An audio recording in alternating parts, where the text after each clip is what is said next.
जी हाँ, जिन नौजवाननि खे सिंध यूथ कार्ड ॾिनो वेंदो उन्हनि खे स्कॉलरशिप, बिना के व्याज जे कर्ज़, इंटर्नशिप ऐं ॿाहिरिनि मुल्कनि में रोज़गार लाइ तरबियती सहूलतूं फ़राहम कयूं वेंदियूं। बिस्मिल्लाहिर्रहमानिर्रहीम, अस्सलाम वालेकुम। सिंध जे नौजवाननि जे लाइ गवर्नमेंट ऑफ सिंध जे तरफ़ां हिकिड़ी सुठी ख़ुशख़बरी आहे त उहे नौजवान जिन जी उमिरि 15 खां 29 साल आहे उन्हनि जे लाइ सिंध यूथ कार्ड प्रोग्राम मुतारिफ़ करण जो मुसविदो तयारु कयो वियो आहे। जीअं सिंध जा उहे नौजवान जिन जी उमिरि 15 खां 29 साल जे दरमियान आहे उन्हनि खे सिंध यूथ कार्ड प्रोग्राम में शामिलु कयो वेंदो।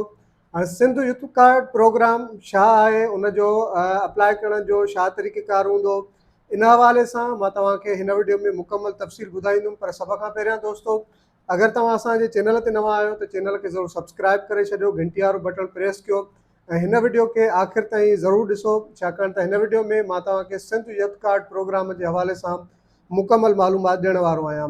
त गवर्नमेंट ऑफ सिंध जे तरफ़ां सिंध यूथ कार्ड मुतारिफ़ कराइण जे लाइ मुसविदो तयारु कयो वियो आहे।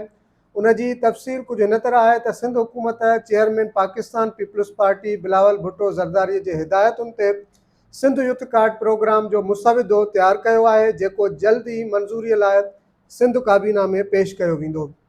इन सिलसिले में सिंध यूथ कार्ड जारी करण बाबति ॿियो इजलास रांदियुनि वारे वज़ीर सरदार मोहम्मद बख्श महर जी सदारत हेठि सिंध सेक्रेटरीट में थियो, जंहिंमें सेक्रेटरी स्पोर्ट्स ऐं इन खां अलावा डायरेक्टर असद इसाक ऐं चीफ इंजीनियर मोहम्मद असलम महर शिरकत कई। ऐं इन खां अलावा दोस्तो, सूबाई वज़ीर सरदार मोहम्मद बख्श महर चयो त पहिरें मरहले में सिंध जे 30 ज़िलनि मां 1 लख नौजवाननि खे यूथ कार्ड जारी कया वेंदा। हीउ कार्ड 15 खां 29 साल जे उमिरि वारनि नौजवाननि खे ॾिनो वेंदो जिन जो सूबे सिंध जो डोमिसाइल हूंदो। इन खां अलावा हुन चयो त नौजवाननि खे सूबे जे सभिनी ज़िलनि में क़ाइमु यूथ डेवलपमेंट सेंटरनि में तरबियत ॾिनी वेंदी ऐं उन्हनि खे मुख़्तलिफ़ सरगर्मियुनि में सरगर्म कयो वेंदो। इन खां अलावा सरदार मोहम्मद बख्श महर मूजिबि सिंध यूथ कार्ड छोकिरनि, छोकिरियुनि, अक़लियती बिरादरी ऐं ख़ासि माण्हुनि मतिलबु माज़ूर अफ़राद खे इन्हनि में पिणु जेको आहे कार्ड जारी कयो वेंदो। कार्ड रखंदड़ नौजवाननि खे स्कॉलरशिप, बिना के व्याज जे कर्ज़, इंटर्नशिप ऐं ॿाहिरिनि मुल्कनि में रोज़गार लाइ तरबियती सहूलतूं फ़राहम कया वेंदियूं। जी हाँ, जिन नौजवाननि खे सिंध यूथ कार्ड ॾिनो वेंदो उन्हनि खे स्कॉलरशिप, बिना के व्याज जे कर्ज़, इंटर्नशिप ऐं ॿाहिरिनि मुल्कनि में रोज़गार लाइ तरबियती सहूलतूं फ़राहम कयूं वेंदियूं।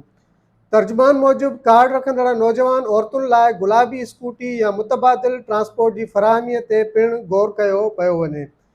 रांदियुनि ऐं नौजवाननि जे मामलनि वारे वज़ीर वधीक चयो त यूथ कार्ड ज़रिए नौजवान रांदीगरनि खे बैनुल अक़वामी मयार जी तरबियत ऐं सिहत जूं सहूलतूं पिणु फ़राहम कयूं वेंदियूं। सरदार मोहम्मद बख्श महर चयो त सिंध यूथ कार्ड जो मुसविदो पहिरियां क़ानूनी जांच लाइ क़ानून खाते ॾांहुं उमाणियो वेंदो, जंहिंखां पोइ उनखे बाज़ाब्ता मंज़ूरीअ लाइ सिंध काबीना में पेश कयो वेंदो। त सिंध यूथ कार्ड प्रोग्राम जे हवाले सां हीअ मुख़्तसिर मालूमात मूं तव्हांखे ॾिनी आहे त सिंध यूथ कार्ड प्रोग्राम मुतारिफ़ कराइण जे लाइ मुसविदो तयारु कयो वियो आहे।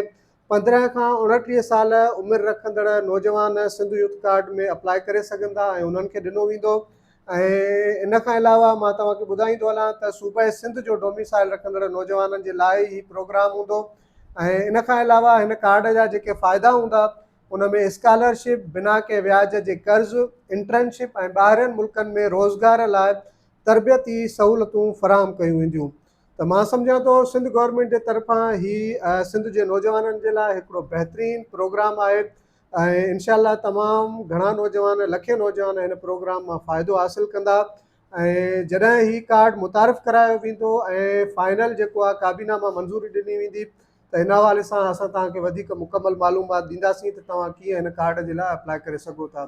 त उमेदु आहे हीअ वीडियो तव्हांखे ज़रूरु पसंदि आयो हूंदो ऐं हिन क़िस्म जा वधीक मालूमाती वीडियो ॾिसण लाइ असांजे चैनल ज़ोएब हसन लाइव खे ज़रूरु सब्सक्राइब कयो ऐं हिन पेज खे ज़रूरु फॉलो कयो। महिरबानी।